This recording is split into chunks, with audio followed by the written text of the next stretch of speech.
नमस्कार, मैं हूं Prabhakar Bharati, medical admission counsellor. आप सबका स्वागत करता हूं। एक तरफ छात्र नीट यूजी 2024 की तैयारी में व्यस्त हैं और दूसरी तरफ कई राज्य ऐसे हैं जहां पे जो काउंसलिंग है इसके लिए डेट अनाउंस हो चुकी है। एक बार फिर से एक बड़ी अपडेट निकल कर सामने आई है। केरल ने एमबीबीएस के लिए जो काउंसलिंग की प्रक्रिया होती है उसके लिए जो रजिस्ट्रेशन फॉर्म है वो शुरू कर दिया है। जो प्रॉस्पेक्टस है वो जारी हो चुका है। केरल की चर्चा क्यों होती है? अगर बात की जाए सबसे सस्ते प्राइवेट कॉलेजेस के बारे में, तो केरल एकमात्र ऐसा राज्य है जहां पे प्राइवेट कॉलेजेस में जो फीस है वो औसतन 7,34,000 रुपये प्रति वर्ष की है। और अच्छी बात यह है कि यहाँ की कुल प्राइवेट सीटों की 15% सीट्स जो हैं वो ऑल इंडिया कोटा है, यानी कि दूसरे राज्य के कैंडिडेट भी यहाँ पे अप्लाई कर सकते हैं। तो चलिए इस वीडियो में जान लेते हैं 2024 में केरल में एमबीबीएस एडमिशन की प्रक्रिया क्या होगी। साथ ही आपको बताऊंगा कि 2023 में कितने कॉलेजेस ने यहाँ पे पार्टिसिपेट किया था और उनकी जो औसत फीस है वो क्या रही थी। सबसे पहले आप नोटिफिकेशन देख लीजिए। जो ऑफिशियल वेबसाइट है वो है www.cee.kerala.gov.in।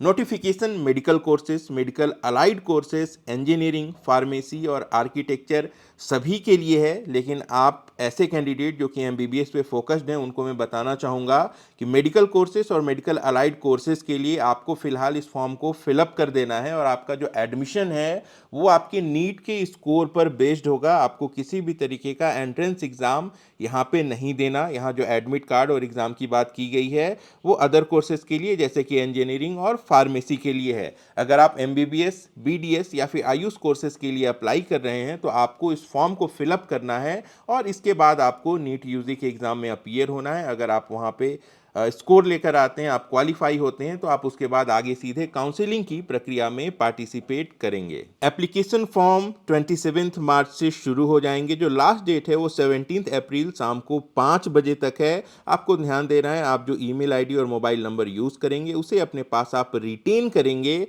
क्योंकि समय समय पे जो इंपॉर्टेंट अपडेट्स हैं आपको वो ईमेल के माध्यम से और एसएमएस के माध्यम से भी मिलती रहेंगी। वेबसाइट बता चुका हूँ, www.cee.kerala.gov.in पर जाना है। केईएएम 2024 का वहाँ पे आपको ऑप्शन दिखेगा, वहाँ पे जाके आप न्यू एप्लीकेशन पे क्लिक कर सकते हैं। ऐसे सभी कैंडिडेट जो कि दूसरे राज्यों से हैं और प्राइवेट सीट्स के लिए अप्लाई कर रहे हैं केरला में, उनको ध्यान रखना है कि उनकी जो कैटेगरी है वो नन केरेलाइट 2 की कैटेगरी होगी। आपको यहाँ पे नेटिविटी प्रूफ के लिए भी कहा जाएगा और नेटिविटी प्रूफ में आपको कभी भी आधार कार्ड नहीं डालना है। आप सिंपली, अगर आपके पास पासपोर्ट है तो वो बेस्ट है, और अगर पासपोर्ट नहीं है तो आप अपने 12 की मार्कशीट जिसमें आपका डेट ऑफ बर्थ मेंशन किया हुआ हो आप उसे यूज कर सकते हैं, या फिर आप 12th के पासिंग सर्टिफिकेट को भी यहाँ पे यूज कर सकते हैं। ध्यान दीजिएगा, अगर किसी भी तरीके की गलती होती है फॉर्म में तो टाइम टाइम पे आप लॉगिन करके अपने अकाउंट को चेक करेंगे। वहाँ पे एक मेमो का ऑप्शन आता है। अगर कोई भी गलती नहीं हुई है तो मेमो में कुछ भी नहीं दिखेगा, लेकिन अगर आपका सिग्नेचर, नेटिविटी प्रूफ या किसी भी तरीके की दिक्कत आपके एप्लीकेशन फॉर्म में होती है तो मेमो के माध्यम से वहाँ आपको बता दिया जाता है और इसके साथ साथ आपको टाइम भी मिलता है इसे करेक्ट करने का।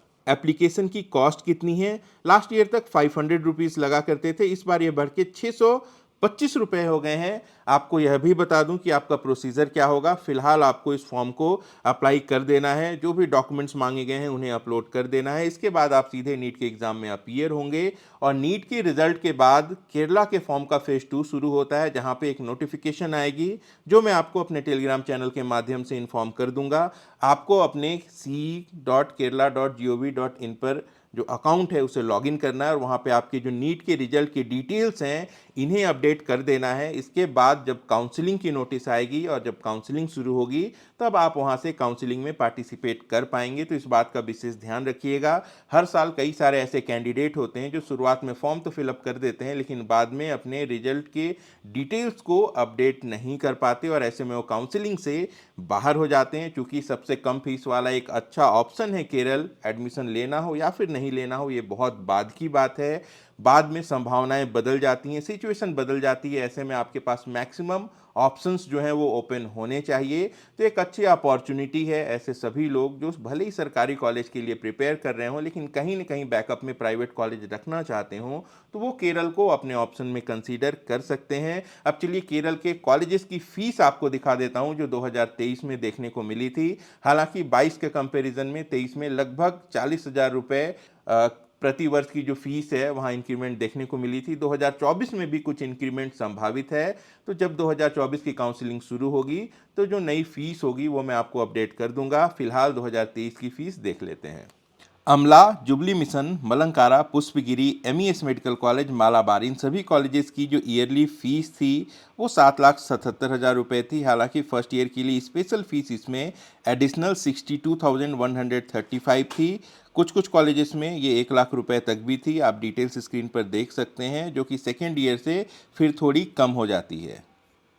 SUT की फीस 7,39,000 रुपये, श्री नारायणा की फीस 8,09,000 रुपये, श्री गोकुलम की फीस 7,34,000, माउंट जियोन की फीस 7,71,000, PK दास की फीस 7,05,000 रुपये, KMCT की फीस 7,68,000, ट्रैवनकोर की फीस 7,77,000, डॉक्टर मोपेन की फीस 8,44,000 रुपये, अजीजिया 7,77,000, डॉक्टर सोमरवेल 7,77,000, करुणा मेडिकल कॉलेज 7,50,000 रुपये और अल अजहर मेडिकल कॉलेज की जो फीस है वो 7,77,000 रुपये की थी। इस तरीके से देखा जाए तो जो केरल है ये सबसे कम फीस अगर प्राइवेट कॉलेजेस की हम बात करें तो हमें पूरे देश भर में देखने को मिलती हैं यहाँ पे, क्योंकि सरकार का नियंत्रण है। हालांकि 2024 में फीस में कुछ बदलाव भी हो सकते हैं। क्या होंगे बदलाव ये आने वाला वक्त बताएगा, लेकिन जो भी नई फीस स्ट्रक्चर होगी मैं टेलीग्राम चैनल पे आपको अपडेट ज़रूर कर दूंगा। कट ऑफ की अगर बात करें तो इन सभी कॉलेजेस की सभी राउंड की जो कट ऑफ है हमारे टेलीग्राम चैनल पर मौजूद है, और हमारे टेलीग्राम चैनल का लिंक इस वीडियो के डिस्क्रिप्शन में मौजूद है। तो आप वहां जाके कई सारी ज़रूरी जानकारी देख सकते हैं। आप कहेंगे तो मैं कट ऑफ के ऊपर एक सेपरेट वीडियो अलग से बना दूंगा। तो आप सभी कैंडिडेट जो नीट यूजी के एग्ज़ाम में अपीयर हो रहे हैं, आप सबको बहुत बहुत शुभकामनाएं। अपना और अपनों का खूब ख्याल रखिएगा। मैं जल्द मिलता हूँ। नमस्कार, जय हिंद।